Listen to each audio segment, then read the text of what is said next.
those of you who are brand new, let me catch up to speed real quick. What we think about the book of Song of Solomon. This is taking you 4 weeks worth in like 3 minutes. Basically, we think the book of Song of Solomon is talking about a relationship between a man and a woman. It could be written by Solomon. Seems to make sense that he either wrote it or he was involved in it or somebody wrote it for him. And it seems to be talking about his relationship with, hopefully, his first wife.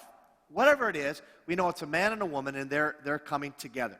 And they're first in this attraction phase, and they move right through it through courtship. And she's really interested in him. And we see this in Song of Solomon 1, starting in verse 2, where it says, "Pleasing is the fragrance of your perfume." I just like your aftershave.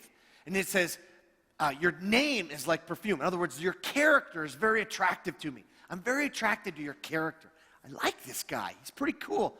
No wonder all the maidens love you. So at this point, she isn't singled out as the only maiden in his life. She's just one of many. She really likes him. All the maidens do. But then she says, "Take me away with you. I want you to do that. Hurry. Let the king bring me into his chambers." She's already thinking about the wedding night.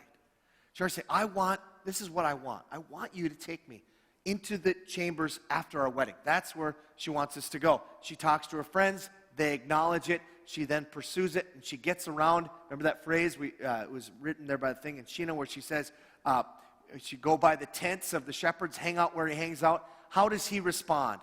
He says, "I liken you to a mare harnessed to one of the chariots of Pharaoh," or among the chariots of Pharaoh. What that means, if you remember, was in one of the tactics of war was if the other army had chariots and you didn't, they could just mow right through you, just run right over the top of you. So what they would do is find a female horse, in heat, and put it among the stallions. So the stallions are taking the chariots, they're coming. All of a sudden, wow, mare. And then they go that way, go totally the other way. And he's saying, you totally distract me. I can't think about pulling this chariot anymore. You are just distracting me. For 3 weeks now, I've been calling Carol almost every time I see her, mare. And so far, so good. I told her today she smells like a horse. That didn't work. So I'm just trial and error. That one's out. Didn't work. But the concept is saying, you are really attractive. You're just something that I really long for. And so he communicates back. They start courting in this relationship. They become boyfriend, girlfriend. They go steady, or whatever your phrase is, whatever you want to say here. And that leads then to him coming to visit her in the country. And he comes there and he gives her a proposal in 2 forms. This phrase is repeated twice. My lover spoke and said to me, "Arise, my darling, my beautiful one, and come with me." Remember, that's what she wanted. I want you to come with me. That's what he's saying. Come with me. Now, he says 2 reasons. This first one, he says, is because winter is past, spring is on us, and he uses all this imagery, this beautiful imagery, saying, if you come with me, it'll be beautiful. The second time he gives the proposal, he says the same phrase. Go to the next one, Michael. He says, "Arise, come, my darling, my beautiful one, come with me." And then he says this. Why? I want to see you, and I want to hear specifically what I want to see. He says, "Show me your face. Let me hear your voice, for your voice is sweet, and your face is lovely." In other words, if you come with me, I want to know you deeply. Here's the 2 things he's after. If you come with me, it'll be a beautiful ride. And secondly, if you come with me, I want to have communion with you. I want to deeply know you. Those are the 2 things he says. How does she answer? She says, yes. She says it very uniquely. My lover is mine and I am his. He browses among the lilies. Remember before, she says that I am a lily among the valley. And he responds back that you're a lily among thorns. And she says, whoa, that's pretty cool. You see all the other lady types as thorns compared to me. So she replies back, well, you're like an apple tree in the forest of just regular trees. This works, okay? You got to be careful with poetry. Doesn't always work, but it does work for them. And so that's where we're at. He has come out to see her. He's in the city. She's in the country. Now, that takes us up to this week. A big question people have been asking many times over is, whoa, this seems like obsession. This is love? It sounds to me, is this love? Or is this just simply lust, right? Is it just, how you doing? And that's the question we're going after tonight. Is this love? Or is this just infatuation, obsession, and lust? All right? Okay. If you got a Bible with you, open it up to Song of Solomon. Song of Solomon is basically dead center in the Bible. It's in the Old Testament. If you get to Psalms, keep going to your right. After Psalms comes, help me out, Proverbs, then comes Ecclesiastes, then comes Song of Solomon. So it's a little, did I do it right? Did I miss one? Okay, I got it, yeah. I had to check with Brittany because she's fixing me tonight and everything. Is there anything else I've done wrong so far? No, I'm good? Okay. So, just kidding. You're doing great, Brittany. The Song of Solomon, very small book, so it's a little hard to find. 8 chapters only, but it's right there in that. So Song of Solomon, all we're going to cover tonight is 5 verses. So I'm going to read it through, and then we're going to make some observations in it, and then we're going to look at a different passage that kind of more answers how this compares with this passage and how it compares when we look at a passage that contrasts what's happening in Song of Solomon 3. So, Song of Solomon 3, let me just read it through. All night long on my bed, I looked for the one my heart loves. I looked for him but did not find him. I will get up now and go about the city. Through its streets and squares I will search for the one my heart loves. So I looked for him but did not find him. The watchmen found me as they made their rounds in the city. Have you seen the one my heart loves? Scarcely had I passed them when I found the one my heart loves. I held him and would not let him go till I had brought him to my mother's house, to the room of the one who conceived me. Daughters of Jerusalem, I charge you by the gazelles and by the does of the field, do not arouse or awaken love until it so desires. All right, now, historically, there have been 3 ways, primarily 3 ways that people have interpreted this passage. You have to kind of look at what is going on here. It's just, he came out to visit her, and it seems now, most would say that he's gone.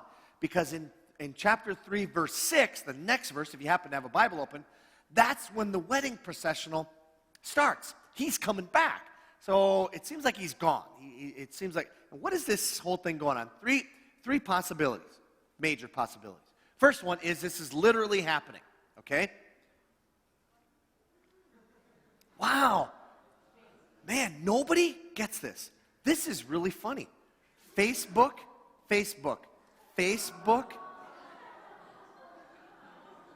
Daylight savings, work with me, people. Yeah, Facebook. Literally, Facebook. Just not funny. Yeah, I get it, but it's just not funny. Either my sense of humor is off or you people just don't get and appreciate good humor. Should we take a vote? I get 300 votes. Okay, whatever. All right, Facebook, literally. So in other words, this is literally happening. And like this, she's literally going through it. So we're going to find out that there's some pretty big problems with that. It just doesn't seem to work, and I'll walk you through why that is. So it probably isn't literally happening. Second thing is, it says she's on her bed. Could it be that she's having a dream? This is attractive. I kind of lean this way.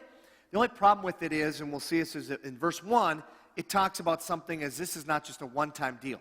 Now, it could be a recurring dream, but it seems like when you're talking about this is, and she doesn't ever say the word dream.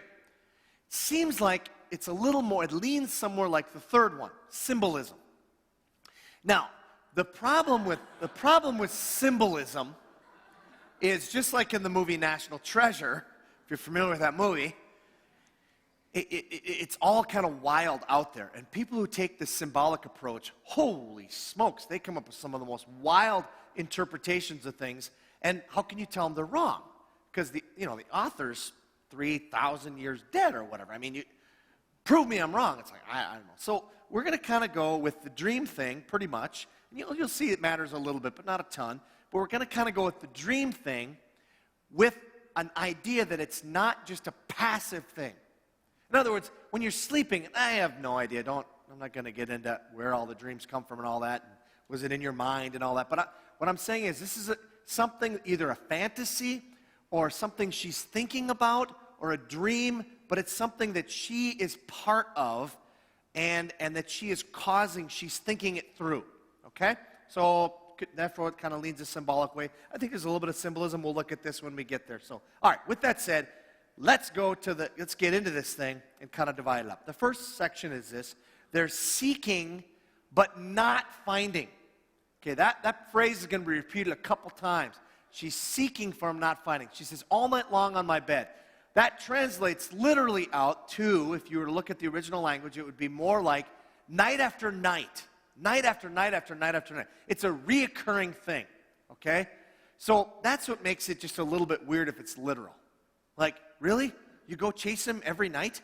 And every night he hides from you? This is weird, okay? This just doesn't quite make sense. And we'll find another thing that just doesn't make sense with the literal thing in just a second. So that's probably out. But this is something she's going through. She thinks of often. And she says, I looked for him. And she doesn't just say, she says, for the one whom my soul or my heart loves. She's looking for someone in particular. She's looking for Solomon or whoever this guy is in the Song of Solomon. I looked for him, but did not find him. Looking and not finding. You know what that's like? You know what that's like to look for something and not find it. Okay, just think of something in the last week you've been looking for and you cannot find it. These things right here have been the bane of my existence for as long as I've been wearing glasses. And my problem is I don't wear glasses all the time. I only wear them when I want to see at distance, all right? To see up close, they drive me crazy. I got to get back here so they're in focus. If I take them off, then I'm good, because I'm nearsighted, and so I'm good near. But when I preach or when I speak, or especially when I go to a sporting event, I want my glasses. I go to a movie. It drives me crazy if I don't have my glasses. And so this last week, Wednesday night, I had the opportunity to go to the Timberwolves game. They actually, listen to this, hang on, won. And defeated them soundly. Who are they playing? Indiana Pacers. Now, I couldn't find my glasses. Drove me crazy. I want to be able to see. I want my glasses so I can see what's going on. So I'm in the house looking, oh man, and it just enhances my prayer life. Where are my glasses? Where am I? Look all over the place. Problem is, too, what? You're not wearing your stinking glasses to find your glasses. It's like, I can't really see anything until it gets close. So whatever. So I'm going through all this trying to find it, and I found them. It's always in the last place you look. You ever notice that? Boy, is that a dumb joke. Someday I'm just going to keep looking to prove that wrong. Okay. You often think, why didn't I just start here? If I'd have just started here, I could have saved myself. Anyway, so you find them. There they are. Yay. Put on the glasses. Caused us to be late. A little bit late to the game. Not late for the actual game, but late for the introductions and everything. So we're walking down to our seats. Our seats are real nice. They're down front. And I come down front. And the security guard says, wait a second. We got somebody coming through. I'm like, what do you mean you got somebody? I'm coming through. What do you mean somebody's coming through? And so somebody's coming through. They stop me. All the lights go down. And Larry Bird walks right, there. And I was tempted to do that. Just, Larry Bird. Larry Bird. And I had to be that guy. I just looked at him and said, hey, Larry. And he looked at me and said, hey. Larry Bird and I talked to each other. We totally had a conversation. We're buddies. I Facebooked him, but he hasn't replied. Now, I have no idea. I found my glasses is the point. I found my glasses. There's something about finding something you lose. Isn't that this sense of, oh, and she doesn't have that. I looked for him, but I didn't find him. And then it ramps it up. She actually says, I'm going to go do something about it. Okay? Now, again, this whole thing, I'm taking it as somewhat of a metaphor. She's not actually going to find him because he's not there. He's somewhere else. But this whole thing about I miss him, I long for him, I want to see him. She says now, I will get up now and go about the city. She's in bed, and she says, I'm going to get up. Middle of the night, all right? I'll think about that. Do you ever have something that bothers you so much in the middle of the night that you say, did I lock the front door? Did I lock the front door? It's all right. Did I leave the stove on? It's all right. Did I leave the kid in the car? No, whatever. He's 18. He can get on himself. I don't know what to do. Problem is, all those kind of things just bug you, right? And it bugs you so much you go, doggone it, I can't sleep. I can't sleep. I'm just going to get up. That's what she's like. She says, I so long for him. I need to know where he is. And I'm going to get up. What am I going to do? I'm going to look for him throughout the streets and the squares. I'm going to search for the one my heart loves. I looked, but I couldn't find him. I did not find him. She lost him. That's the way she felt. So it's one thing if it's a pair of glasses or a set of keys, right? But it's another thing when it's a person and you've lost them. When my son was, Carol knows the age, and I should have asked her, I think he was about 2. I lost my son. Not good. Very bad. How's your day been? I lost my kid. Not good. Not bad day. And it was really a weird deal. I went out the back door. We live in a city with an alley. And I went out the back door, and I went to help a guy who needed get something out of my truck.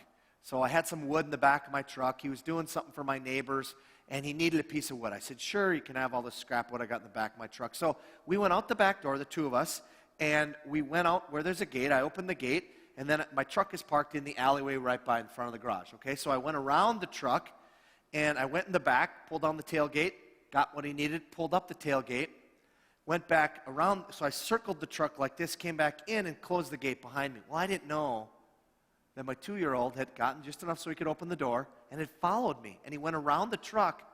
So by the time when I went back in, I closed the gate behind him. He couldn't even get in. I go in the house, about 5 minutes pass. And Carol says, where's David? I said, what do you mean, where's David? Oh, yeah, he went out with you. What? There's this moment of panic. Like, oh my gosh, where's the kid? And you go out and you look in the back door, and I saw that gate closed, and I couldn't see him there. I thought, he probably followed me out. We live half a block off Lake Street, which is a very busy street. It's like, oh my gosh. And your heart just starts to pound. And I don't care where you're at in your relationship with God, at that moment you scream prayers. Oh God, help, right?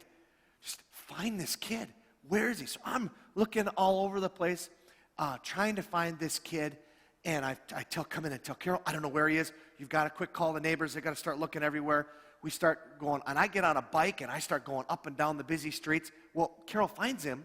He's just 2 houses down, playing in the playground of our, the house, his buddy, 2 houses down. He's just sitting there and swinging or having a good time. And I'm panicked the whole time because we didn't have a cell phone. That was back when they just had 2 cups and a string. There's no cell phones or anything back then. And so, or there were, but they were suitcases basically. And so I didn't have one yet. And I'm trying to find this kid, and I can't find him. I'm panicked, trying to find that kid. And I come back, and Carol looks at me with tears coming in her eyes. She says, I found him. And that's what she's looking for him, and she can't find him. She's panicked. This leads to actually asking for directions or help. She meets these people called the watchmen. The watchmen come on the scene, and we know very little about these watchmen other than what they're going to tell us right here. And then we're going to see them again in chapter 5. They're not so nice in chapter 5. They actually beat her when she's out. But this time, they don't really do anything. They said they found her as they were making their rounds. And she says, have you seen the one my heart loves? And there's no real answer. And she's panicked, trying to find this guy. And then she finds him. Verse 4. It says, scarcely had I passed them. They were of absolutely no help, right? It's kind of hooked to her. I don't know, maybe, I don't know. And she just walks right by them. And then she says, I found him. I found the one my heart loves. And that's how she's feeling inside. And what does that lead her to? It leads her to this. I held him and would not let him go. She finds him. She grabs him. She squeezes the stuffing out of him. She's hanging on to him. You're not going anywhere. All right? This is all metaphorical now. Again, this is not happening really because remember, she lives in the country. She lives in the country. And where did she say she was going? I was going to go in the city to find him. So if you remember from last week, it talked about him coming to see her over the mountains and over the hills. To grandmother's house we go. I mean, it was quite a ways for them to go. And she could see him coming, he came, and then he did that creepy thing where he stands there through the lattice and looks in the windows. It's all kind of weird, but he comes from a distance. So that's where he is in the city. So she's, in her mind, she's going there. She can't, it would be more than a day's journey to get there. It'd be daytime by the time she got there. So she's looking, it's metaphor. So all this about, I've lost him, now I have him. And it says, I held him, wouldn't let him go. She squeezes him, and then she says this, I'm going to hold on to him like that till I brought him to my mother's house. We're going to Mama's house, okay? That's where she lives. She still lives with her mother. No mention of a father anywhere in the song. So we don't know what happened to Dad. We don't know, he's nowhere on the scene. Maybe he died. Maybe he's deadbeat. We don't know what happened. But she says, I'm bringing him back there. And I think there is some symbolism here. This concept, what's Mama about? Mama's about security. I didn't feel, this is kind of a reverse nightmare. You know how nightmares usually start innocent and happy and the whole thing, and the next thing you know, somebody's chasing you with an axe. Ah! This kind of starts the other way. That doesn't happen with you, but the other way, it starts bad and it ends good. And this is a way she's thinking about it. I want him to be with me. I want to be secure with him. And then she heightens it. And here's how she heightens it. Not only do I want to take him home, but I want to take him somewhere in the home. Where do I want to take him? To the room of the one who conceived me. Now, that's just a poetic say. The one who conceived me is a poetic way of saying, Mom, but let's just be honest here. You could have just said, to my father's wife, right? There's other ways to say mama. She's using a very direct language here, saying, I want to take him not only into the house of the one, my mom, where it's safe and secure. I also want to take her into the room, my mother's room, into the room where I was conceived. Whew. How you doing? So she's saying, that's where I want to take him. So it's getting steamy now. It's one of those moments where, remember, they're not married yet. And she's saying, that's what I want. I want that with him. It gets hot and heavy here for a moment as she's thinking about this. The whole thing's metaphorical. It's just in her mind. And it's no surprise then what happens in verse 5. Verse 5, that she puts the brakes on, even this fantasy that's happening in her mind. She says this, daughters of Jerusalem, I charge you, I adjure you, by the gazelles and by the does of the field, do not arouse or awaken love until it so desires. You see that phrase? There's that phrase. We're going to see it 3 times in this song. I think it's the controlling theme of Song of Solomon. And they're saying, I'm bringing us right to the edge, and I'm saying, but I'm not going to go there yet. I'm going to put the brakes on. Last time we saw it, remember, it was in chapter 2, verse 6 and 7. Chapter 2, verse 6 and 7, where they were cuddled up. Remember that? His left arm is under my head, and his right arm embraces me. And it's like, I like this. Where are the gazelles? Where are the does?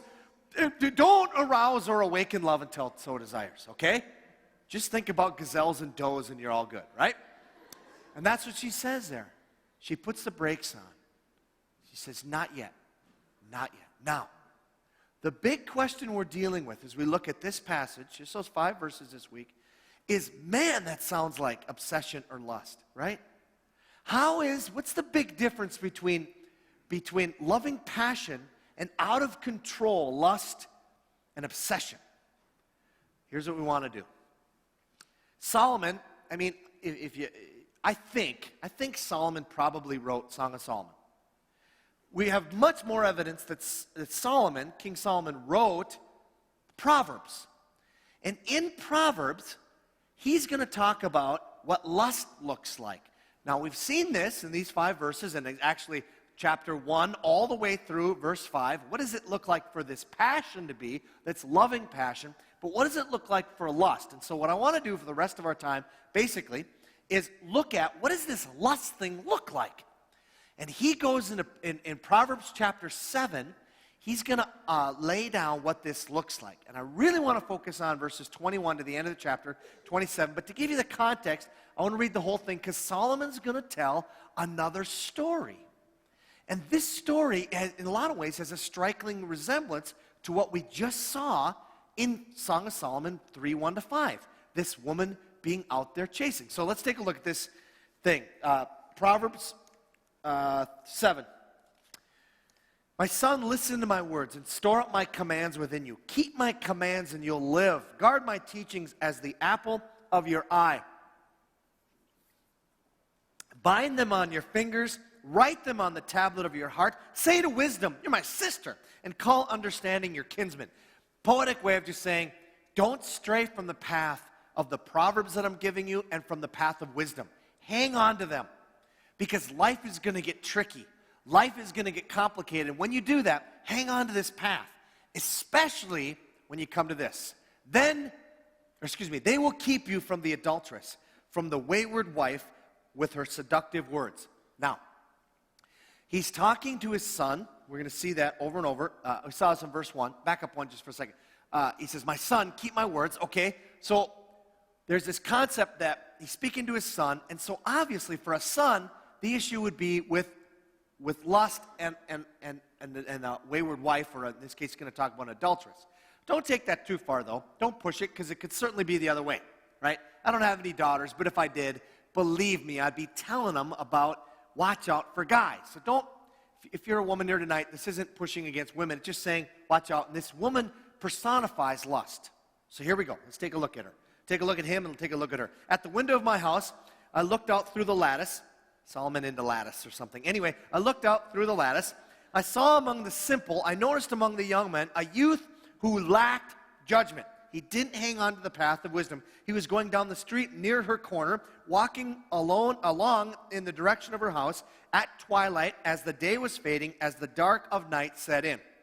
Then out came a woman to meet him, dressed like a prostitute and with crafty intent. She is loud and defiant. Her feet never stay at home. Now in the street, now in the squares, at every corner she lurks. Now she's personifying lust.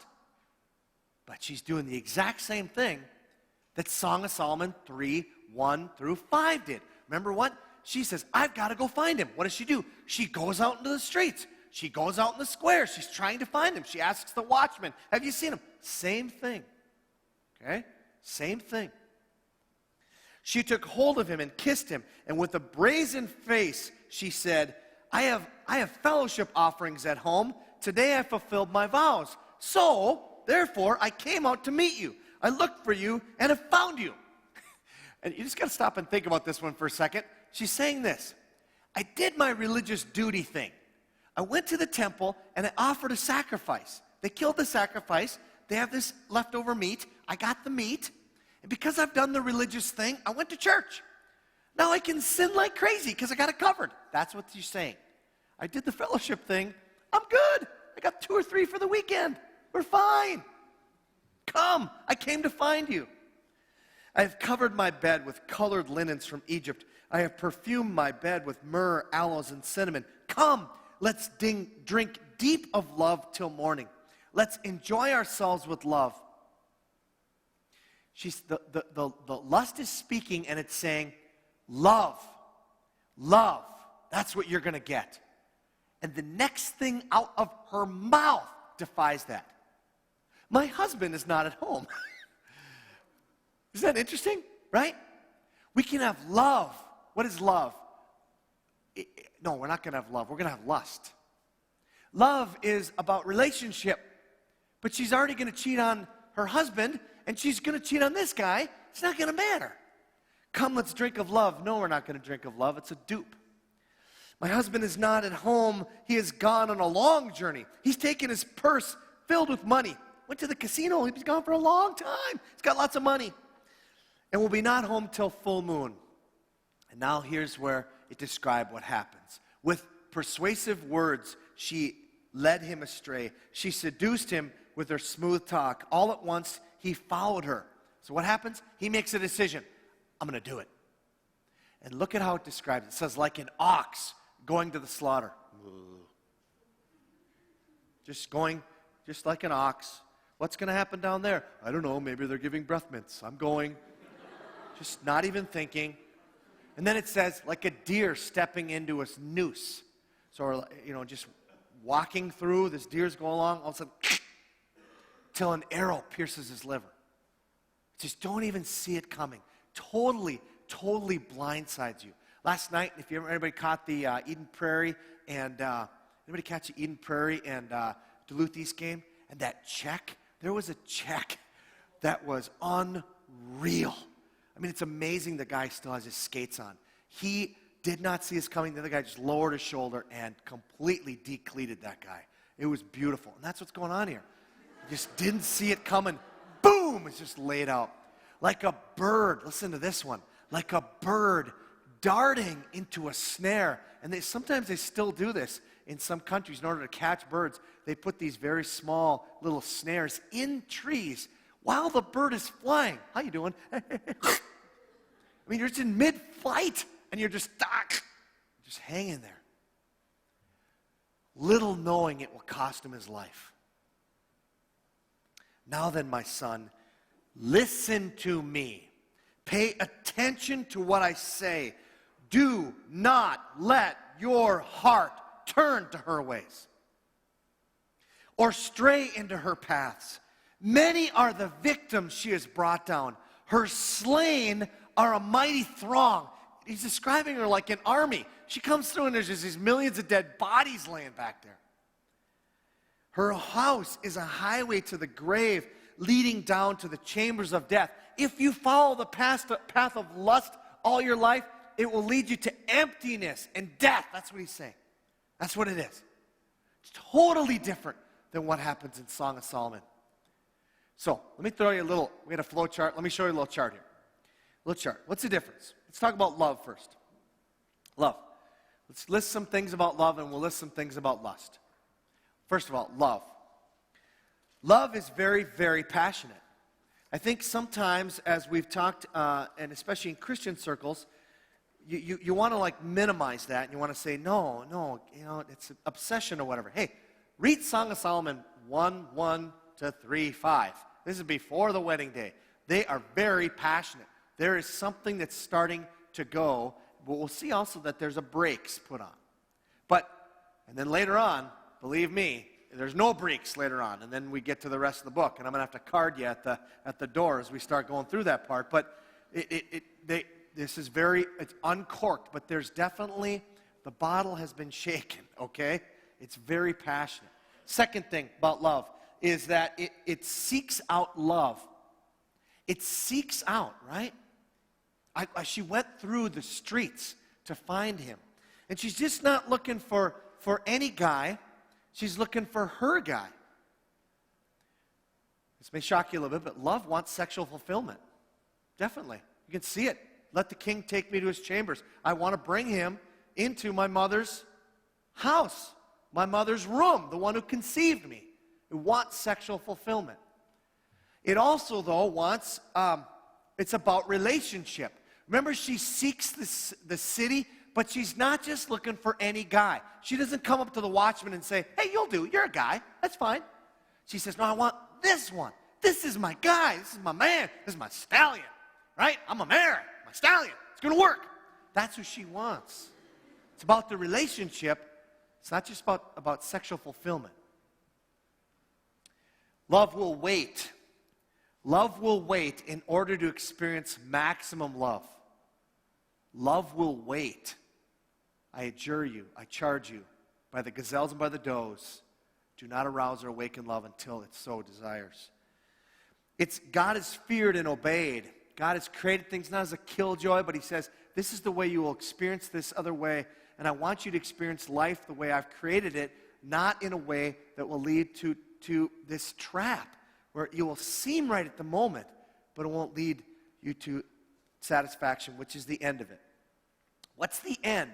What are they looking for? What's the point? The point is, in Genesis chapter 2, what's the point of relationships, right? What's the point of marriage? To end aloneness. It's not good that the man is alone. And it says that they come together and are one flesh, which of course means a lot of things, but it means for sure sex. And the reason why that all works is the next verse, which says the man and his wife were both naked and they felt no shame. So what you have is you have this aloneness. This problem is is now illustrated clearly in sexual intercourse, and they have this aloneness satisfied through sex, ultimately through sexual intercourse in the context of a vowed, covenanted marriage relationship, and then it leads to this no shame. Naked in every area of life and feeling no shame. Now let's look at lust. That's what love is, and it's passionate. Let's look at lust. Let's compare it. Here's one of the problems. It's also very passionate.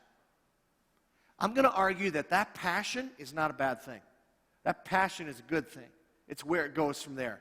And that very slight turn where you go in the beginning is all the difference. But that, where it's starting point, they're the same. They both go out and seek, right?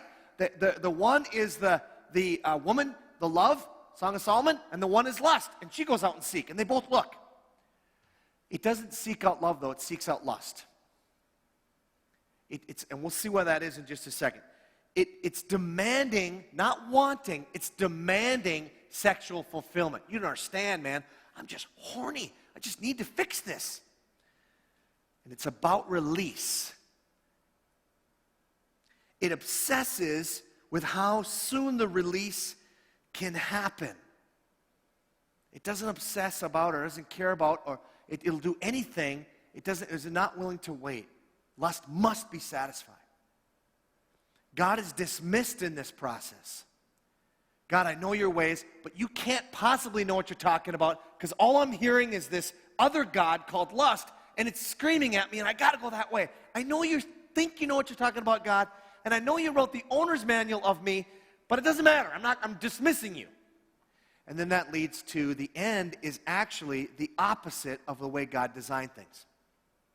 The end is actually the opposite. Instead of feeling like, oh, I had this sexual union with someone and I don't feel alone anymore, I feel more alone and I feel ashamed. Or even worse, just read the papers. There's always something going on with a double homicide, somebody and somebody's lover, and because there was a triangle affair or whatever. Just this nasty, nasty deal. And it goes down this wrong road. That's the difference between the two. Now, one more thing, and then I'll open up for questions. How do you, as you apply this, how do you live a life? How do you be a lover and not a luster? And by the way, I don't care if you're single or married in this room, it applies to everybody. Because you can totally be a luster, and that's what you're after for your spouse. So it doesn't matter. Those of you who are single here thinking, if I could just be married, that'd solve everything. No way, man. No way. In some ways, it's worse.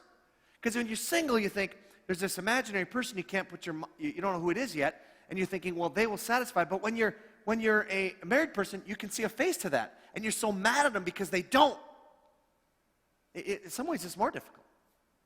So I'm sorry to burst your bubble there, but it's just true. So the Apostle Paul, I think, gives three things he's going to say about how to become a lover and not a luster. How do you do that? Especially when it comes to the area of sex. All right? How do you go there? Now, I was going to just cut a couple of verses out of here. I just want to read it in context. I commend you this week to read the end of 1 Corinthians chapter 6 all the way to verse 9, right? Of verse 7. So I don't know what it is, about 15 verses or 18 verses or something like that. But just take a look at that. I'm just going to gloss on it real quick. But just kind of meditate on that and think about what Paul's saying here. He is talking to the people of Corinth. If you were around here at Hope when we did the 1 Corinthians series, the Corinthians were messed up in every area. Sexually, they were really messed up. If you come from a background that has some sexual problems, sexual hang-ups, sexual failures, man, they're worse. The Corinthians were worse. It's always great to find somebody who's a little bit worse than you. It makes you feel good about yourself. The Corinthians were those people. It's one of the reasons when we get done with Song of Solomon and then the fall, we're going to do 2 Corinthians, because I just need to have somebody who's worse than me for a while, and I just enjoy being around the people of Corinth. They're messed up, and yet Paul deeply loves them and wants to redeem them out of this. There's redemption for that, okay? So let's take a look at this. First thing he says is you've got to renew your mind. You've got to understand what's the whole point of sex, what's the whole point of what God has done, and who you are. Sex is more than just a feeling. Something else is happening. Paul says this, everything is permissible for me, but not everything is beneficial. Everything is permissible for me, but I'll not be mastered by anything. Food for the stomach and the stomach for food, but God will destroy them both. He's quoting, probably these are phrases that were in Corinth, and he's quoting them and saying, listen, the body is not meant for sexual immorality, but for the Lord, and the Lord for the body. You were not created just for sex. You were created to have a relationship with God, first and foremost. That's the fuel that you run on. Even though lust runs so deep at times, that's not what satisfies you. God is. By his power, God raised the Lord from the dead, and he will raise us also. Do you not know that your bodies are members of Christ himself? Shall I then take the members of Christ and unite them with a prostitute? Never. Do you not know that he who unites himself with a prostitute is one with her in body? For it is said, the two will become one flesh. But he who unites himself with the Lord is one with him in spirit. In other words, he's saying, you got to first get your relationship with God, Jesus Christ, first. When you get that, then you'll be set free. If you think that just having sex with anyone will satisfy that, you're wrong. It won't. It'll keep leading down this path of disaster, and then you'll have a train wreck. He's trying to say, don't go that route. Let Christ be the one who satisfies you, and then make yourself available for someone else. And sex, he's saying here, is more than just a physical release. It is a unification in every area. It just happens to be illustrated physically. Second thing, flee lust. Honor God with your body. He says, flee from sexual immorality. All the sins a man commits are outside of his body, but he who sins sexually sins against his own body. Do you not know that your body is a temple of the Holy Spirit, who is in you, whom you have received from God? You are not your own. You are bought at a price. Therefore, honor God with your body. Here's what I think ultimately he's saying here. When it comes to lust, you do need to think about it. Renew your mind, definitely. But if you think that you can logic your way out of this one, you are sorely mistaken. Lust is powerful, and remember, and we're called to be lovers, and it's just a slight shift, and you're going there. And it is deceptive. By definition, something that's deceptive is tricky. By definition, something that's tricky means it's tricking you. You don't realize you're over there. It's tricksy. Master lies to us, and we're going this way.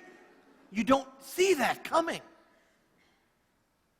What does he say to do? When you sense it at all, flee, run. What do you see in Scripture? Joseph in the Old Testament. Potiphar's wife wants to come have sex with him. He says, whoa, you're my boss's wife. And he runs out. Matter of fact, she grabs his cloak. He runs out naked. Guy should wear underpants. But that's on tape, isn't it? Sorry. But you run away from it. Run. Let me just say a word here to the men. We'll start with the men. Men, you might be in a position in your marriage. Just say you're married right now, and if you're not, just store up what I'm about to say. And there may be problems in your marriage. There always are, okay? There always are to some extent.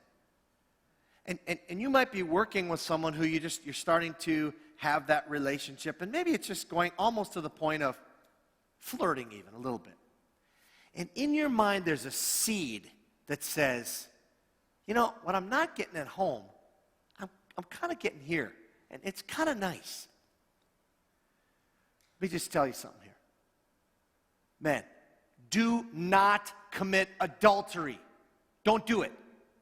I don't know how many years now, 20 plus years being a professional Christian, I've counseled many men who've been there. They would stand up here and say, don't be stupid. It's the stupidest thing I ever did. Women, if you're that also there and you're not getting the satisfaction, but you're kind of flirting or whatever, just starting to think about it. Don't do it. Don't do it. Flee it. Now, if you're single, you think, great, he just married it. He just yelled at the married people. Yell at yourself somehow. I'm not sure how, but you can figure it out. Flee from lust. Flee from it. You're not just going to be able to think this one through. Run away from it. Third thing Paul says is, God designed us as relational beings. God designed us as sexual people. And if God is working in your heart this passion, it could be, I'm not saying for sure, but it could be that it's time for you to start going among the tents of the shepherds here. Start thinking about getting married. And that might take many years. I don't know. But maybe it's God's way of saying, hey, get out of your mom's basement, put the video games down, take a shower. It involves water and a toothbrush, and maybe, put yourself on the market here a little bit. Think about that a little bit. Here's what he's going to say, and that's my way of saying it. He's going to say it another way. He's going to say, now matters you wrote about, it's good for a man not to marry. But since there is so much immorality, each man should have his own wife, and each woman her own husband. The husband should fulfill his marital duty to his wife, and likewise the wife to her husband.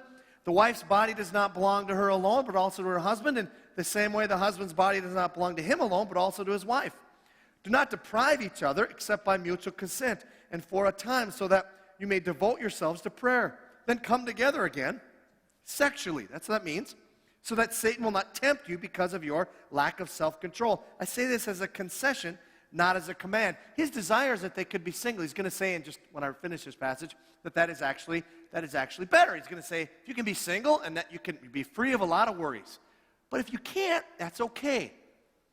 And in fact, here he says, the bodies belong to each other. Don't deprive each other. What does that say? It's a very unromantic way of saying this, all right? Paul is not Mr. Romance. There's no doubt. This is very unromantic. He's not Solomon here in Song of Solomon. And there's nothing wrong with being single. Jesus was single. Paul was single. Nothing wrong with that. But he's saying for many people, this desire to be married. And it comes through just desire for a relationship and desire for sex. And that's an okay thing. And I believe, and we teach us at Hope, that we think before marriage, yes, you do not awaken or arouse love until it so desires. So you should put the brakes on. But then after marriage, make up for lost time like crazy. I would argue that there should be some form of physical contact with your spouse daily. Now, it doesn't mean you're having sex every day, but it means that I am holding Carol in ways I do not hold other people every day, multiple times, okay? For whatever reason, our kitchen is just a dangerous place for the boys to walk through, all right? I'm in there.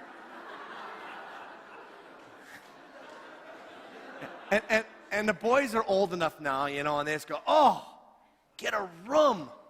But you say, I have one. It's called this house.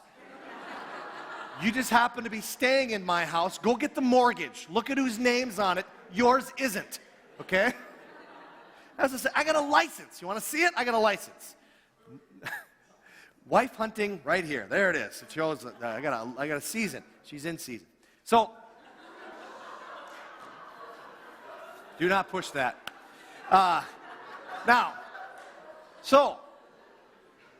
That's important. That's important. That physical contact is very important. That relationship is very important.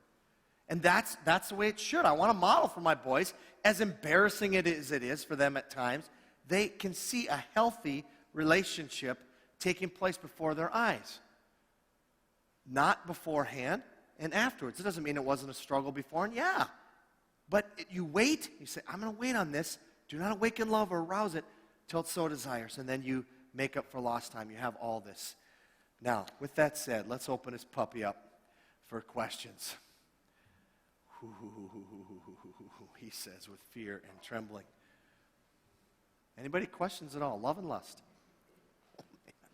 I know what I'd ask, but I'm not telling. Anybody?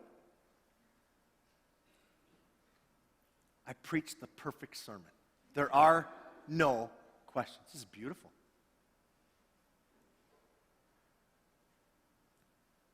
Perfect. Oh, there we go. There you go. How do you feel about Paul's statement there that it's better for man to remain alone and that which is on them to it's always seems to me to be a bit at odds with the idea that God created Adam and Eve for each other. Yeah. And with the whole sort of idea of Song of Solomon. Yeah, beautiful. Question is, what do you think about Paul even saying it's good for a man not to marry, right? So you got Paul, who says it's good for a man not to marry, and you got God in the Garden of Eden saying it's not good that man's alone. Who's right, God or Paul? I'm going with God on this one.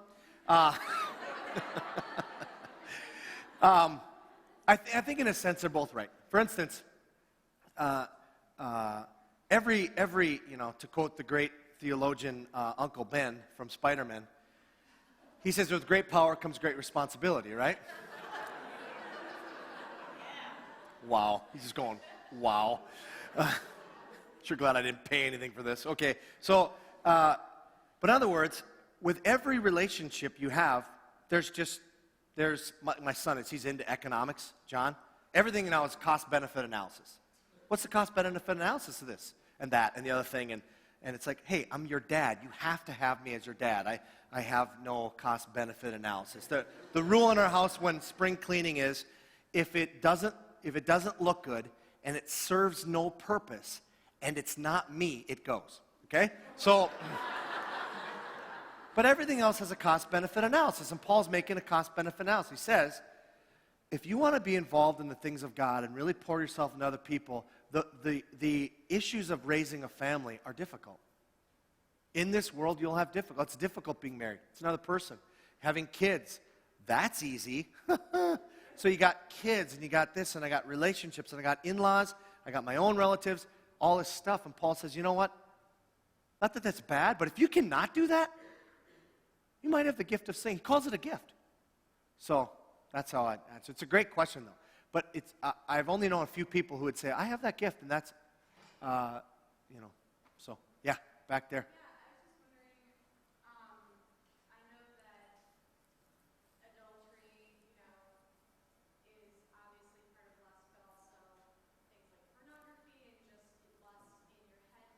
Sure. In your 20 years of counseling people who've gone through those things, what is it like for a marriage to come back from that?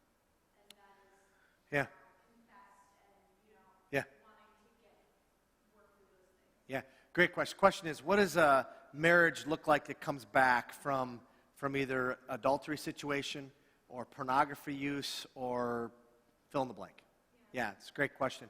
We are actually, it's a nice little segue. We're going to put a 3-week pause on the actual text of Song of Solomon.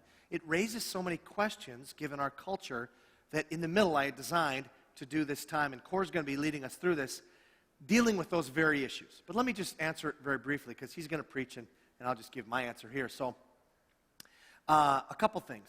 One of which is I don't think, I'm a grace guy. I believe the power of the grace of God is more than you can possibly imagine. And that God can take the worst of all circumstances and change them. I was just watching, this is totally random, but I was just watching Kitchen Nightmares. And there's this one, it was on a night ago or two, and there's this deal where she's screaming at him, and every other word is, you see this one? Where every other word is, get out of my blankety-blankety kitchen, and she's screaming at, what's that guy's name? Chef Guido? I don't know, I can hear you. But anyway, whatever his name is, Randy? Ramsey, okay, Ramsey. And he's quite an abrasive personality to begin with, and they are screaming at each other. And then I went up to go get a soda, come back, and they're like buddies. I'm like, wow. And they really were. She really appreciated the hard things he had to say in their life. Now, the reason I bring that up is, I'm not saying watch Kitchen Nightmares, but the concept is, God has designed us to be in a relationship, and that when that is broken, trust is broken, but God creates it in such a way that He can heal. And I've watched marriages that are broken because of adultery and pornography be amazingly healed. But here's the deal on this. Every couple that I've worked with that have gone through this, I always say this. It's like a bone when it's broken. When it's mended, it's stronger, right? You don't have an option anymore to have a nominal marriage. That's not an option. That will lead in divorce. You have an option to have a bone that's completely fused back together and go after a great marriage, or you're never gonna make it. So, not that adultery is a gift. It's not. Believe me, it's painful. But couples that have made it through it, and you hear their stories, it's unbelievable how strong it is. So I totally believe. If I didn't believe that God could redeem us from our sins, no matter what they are, I shouldn't be standing here. So Good question. Well, time for one more. Any one more question? Anybody? Yeah. What would you recommend, like, what is your place if it's right for if either you're in a relationship or you're close friends with someone who's in a relationship and you see that they've strayed from being love to lust? Yeah. How do you, or what is it, your ability to go and talk to them, and how would you approach that? Yeah. Question is, if someone you know, it seems to you at least that they're slipping from love to obsession and lust, right? Well, if you're a gospel friend with them, remember a gospel friend is someone who speaks truth and speaks love. So you're going to speak truth and love to them, but you have to speak truth, right? And you got to do it in a loving way. But Paul says what? Flee. I am very fearful for you for what I see happening here. I see this guy, I'm assuming it's whatever, but let's just assume it's a woman, and I see this guy becoming everything for you. I see you going places in your relationship that are really unhealthy, and it's not because I'm a killjoy, it's because I actually want the best for you. I'm very concerned about that. Say that to them. See what happens. See how they respond to that. And a lot of times, what will usually come out, and don't get too freaked out of us, total defensiveness, round one. That's just round one, though. You come back and you do it again. So anytime you can confront people who are in the midst of lust, they will always deny it. It just, forget it. Always, no, I'm not flirting with my coworker. It's just, we're just talking. Really, 700 texts in 6 weeks. Just talking? Yeah, we got a lot to say. Yeah. No, you don't. No, you don't do that. Could I take your texts and show them to your wife? Well, she might misinterpret. She would misinterpret nothing. Sometimes you just gotta be kind of that rear end kicker. I paused there. You gotta just use your size 11s to say you are being lied to right now. Now, if you're a gospel friend with them.